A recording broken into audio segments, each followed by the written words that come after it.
Hola, aquí estamos una vez más junto a Muki Tenenbaum. Vamos explorando con estos videos su filosofía desilusionista, su teoría misálgica acerca del comportamiento humano y tratando recientemente de bajar un poquitito la práctica, de aplicar algunos de los conceptos que venimos definiendo, que venimos analizando a la cotidianeidad, a situaciones que se van presentando.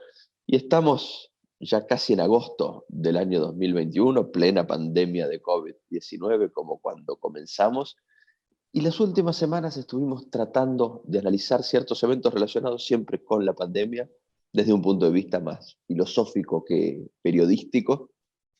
Vamos a hablar hoy del papel que juega una ilusión particular dentro del esquema desilusionista, que es la ilusión religiosa. ¿Qué está pasando con la religión y con los religiosos en esta etapa de la pandemia, en esta etapa de la gestión de la pandemia? Vamos a tomar algunas noticias, algunos indicios de la realidad, pero para tratar de construir un análisis teórico. Bueno, a ver, cuando hablamos nosotros de religión, recordemos que el desilusionismo habla básicamente de tres ilusiones, hay más, pero hay tres ilusiones que son las básicas, que son el Estado, la familia y la religión. Por ilusión es todo eso que si mañana tenemos un ataque de amnesia colectivo, desaparecería. No está. Si yo, por otro lado, la iglesia, el edificio donde está la iglesia, no desaparecería. Pero yo vería un edificio con un símbolo, o no sabía ni que quizás es un símbolo, creo que es una forma de... Todavía lo están construyendo, hay una cruz, y creo que van a seguir construyendo el segundo piso, ¿no? Ahí arriba. Es decir, la parte ilusoria que para la otra parte del desilusionismo, para la misalgia, para la huida del sufrimiento, tiene un papel importante, porque permite resolver temas, aunque sea en forma ilusoria, y permite sonambulear, es decir, permite no sufrir. Las ilusiones no son una elección que uno podría dejar de usarlas, a menos que realmente tener todos los hechos frente a uno, y si no, bueno, si no, las ilusiones nos permiten mantener algún tipo de semblanza de certidumbre. Hemos hablado del tema de la credibilidad y la certeza, y es la certidumbre la que nos permite sonambulear, ¿sí? Caminar en la vida, hacer lo que hacemos el 95% del tiempo, hacer cosas sin pensar y por lo tanto sin sufrir. Eso sería más o menos el tema de explicar cómo la religión es una ilusión. Ahora, lo que está claro es que en el caso de una pandemia, las ilusiones como tales son un estorbo, porque a diferencia de lo que yo necesito, yo necesito ignorar, es decir, no sufrir, que podría ser desde no saber quién hizo el mundo, pasando por si el cerdo es algo prohibido o no prohibido, etcétera, etcétera, y puedo vivir perfectamente con eso. Al virus el tema mucho no le importa. Es decir, en tu relación con la naturaleza es un problema y se convierte en un obstáculo. Y esto es, a ver, lo ideal sería que en situaciones como estas abandonemos las ilusiones y dediquémonos a resolver el problema al cual con las ilusiones no va a funcionar, ¿sí? Es decir, rezarle a Dios para que se vaya el virus aparentemente no funcionó, y mira que hay mucha gente rezando hace rato sobre el tema, e incluso las libertades, la Constitución, todas esas reglas, si no sirven, además son un estorbo y son un problema para poder terminar con la pandemia. Parte del motivo que todavía estamos clavados en la pandemia, o por lo menos aparentería que estamos clavados en la pandemia, es esa insistencia sobre esos instrumentos, herramientas que tenemos para poder sonambulear, tratar de aplicarlas al mundo real, y por supuesto no funcionan. En el caso de la religión, como dije, la religión no es un problema que alguien rece para que se vea el virus, por supuesto, ¿sí? No sirve, pero tampoco, yo te diría que es una molestia, ¿sí? Que uno puede rezar como, de hecho, si una persona tiene un cáncer, uno puede tomar quimioterapia y además ir a rezar. No hay ningún problema, por supuesto no sirve para nada porque no hay a quién rezarle y uno está hablando solo, pero si eso te permite sonambulear, si eso te da el confort que necesitas para no sufrir, Nosotros vamos a ser los primeros para decir adelante, pero para curar el cáncer no va a servir, ¿sí? Está claro. Y si yo empiezo a tomar medicinas alternativas o homeopatía o voy a astrólogos o le hablo a un rabino o me usan palomas para sacar cáncer, como hacen algunos de los rabinos ortodoxos, lo que estoy, y dejo de tomar mi quimioterapia y dejo de ocuparme, claramente el resultado va a ser malo.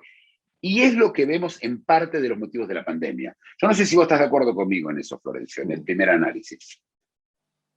Sí, sí, el tironeo que hemos analizado muchas veces, tal vez concentrándonos más en las ilusiones políticas, como los estados-nación, incluso como los gobiernos locales, que en la religión en Dios. Pero ya hemos hablado del tironeo entre elementos ilusorios, que claro, cuando se trata de preguntas como la pregunta por el origen del universo o la pregunta por el tipo de vínculo que más conviene al interior de una familia o una relación amorosa o entre vecinos, puede ser perfectamente potable. El problema es cuando la tensión se establece, como en este caso, con la materialidad de la biología microscópica. Te iba a preguntar justamente en esta dirección, por la relación entre esta ilusión que hoy abordamos, que es la ilusión religiosa, y las distintas ilusiones de tipo estatal, porque aquí no es lo mismo desde el punto de vista de la gestión de la pandemia.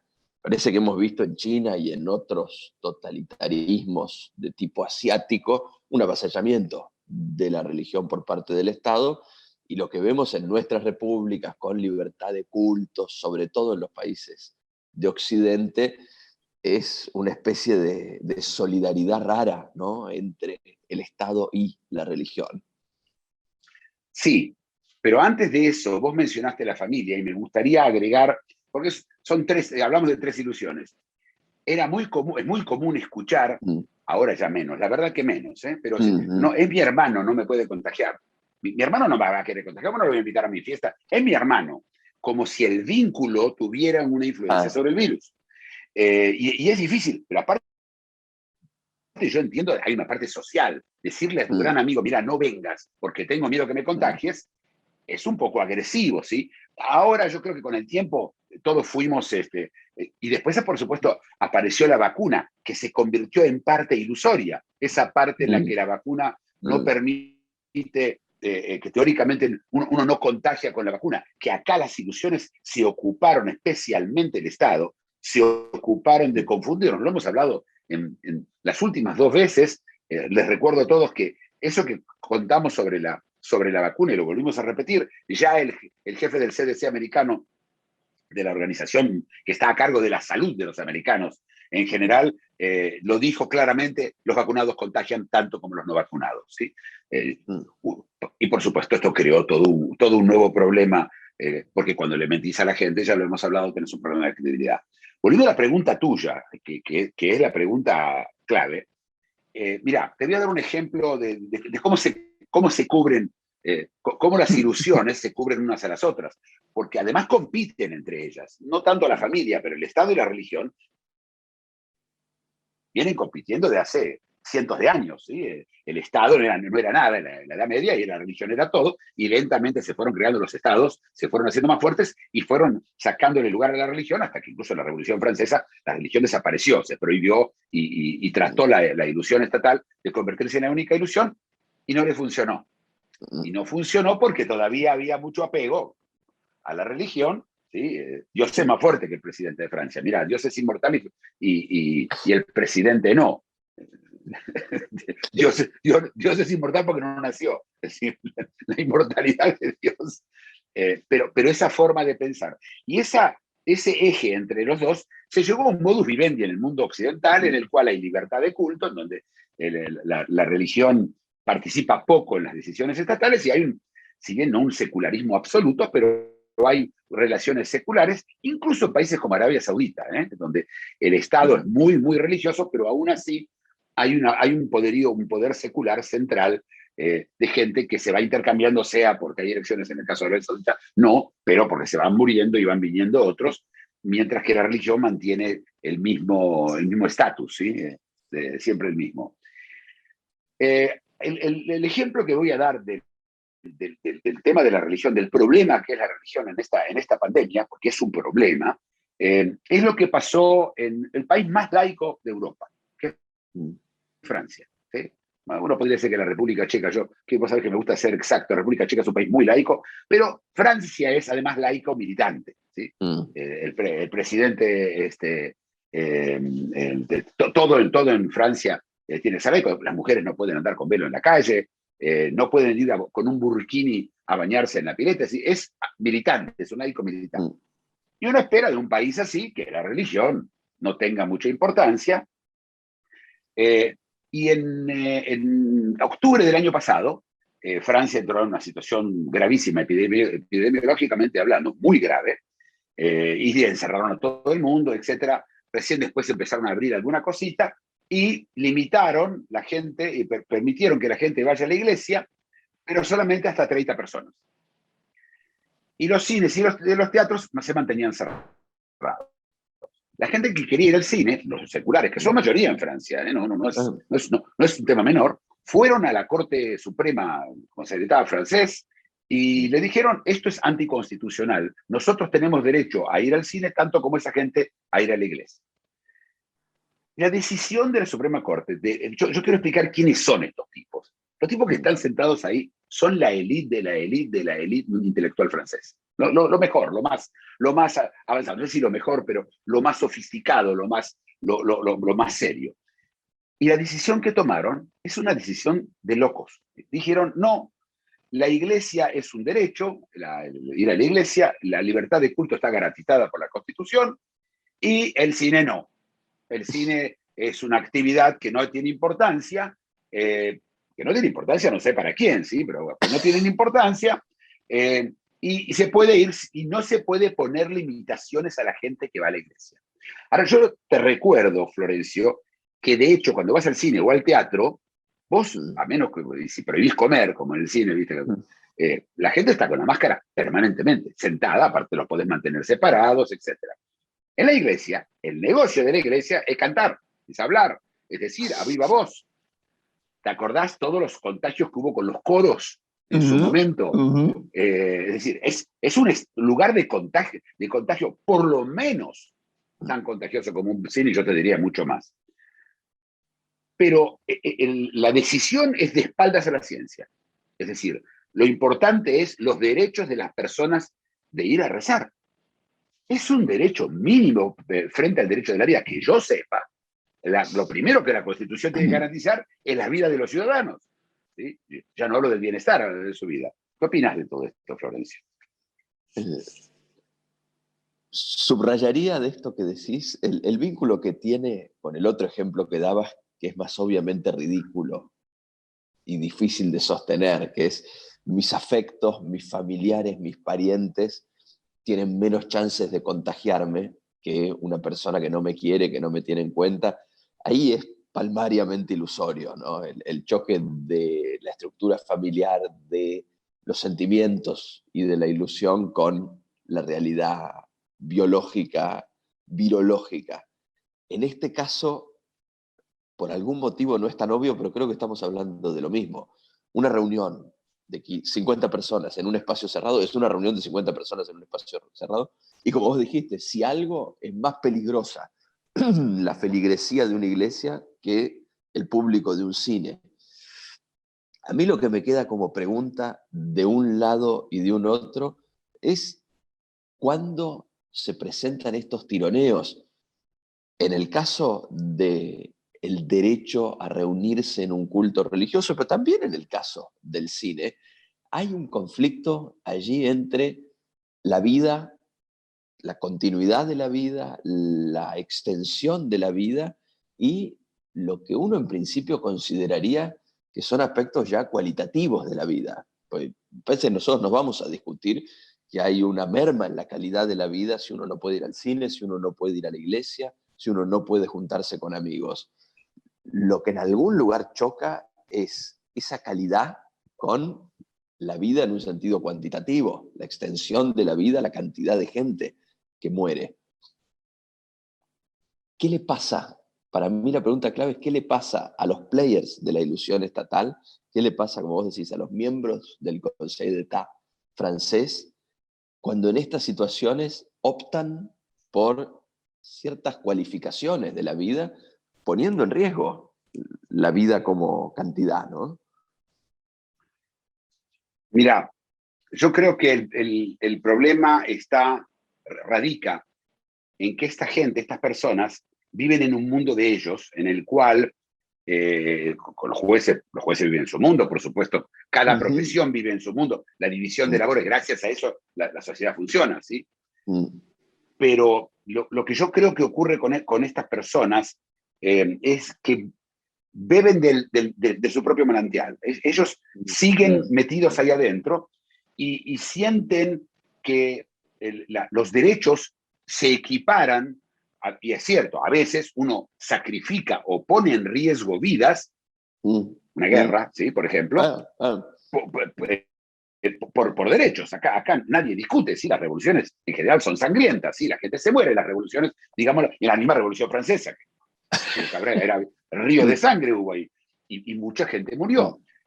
Así que no es que no existe eso pero acá no sirve. Acá, si yo hago una guerra y yo digo, bueno, van a morir 500 personas, yo sé que gracias, o por lo menos en parte, la causa del triunfo, y muchas veces se derrota también, por la chance de triunfo, esas 500 personas mueren. Hay un pago. Acá no. Acá no se consigue absolutamente nada. Todo lo que conseguimos es reunir personas que hablen con un amigo imaginario. Y estos son los hechos. Hablan con un amigo imaginario. Vuelvo a repetir, yo entiendo que a la persona le hace bien creer que hay un señor en el cielo o una señora, dependiendo los gustos de cada uno, que le va a solucionar los problemas.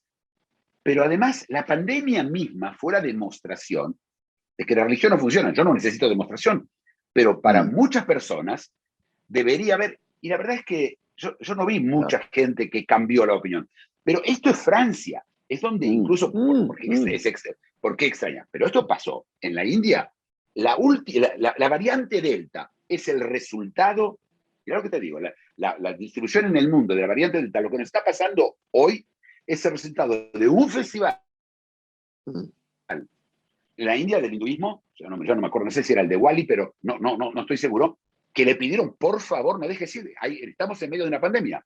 Nada. Y ahí fue la explosión.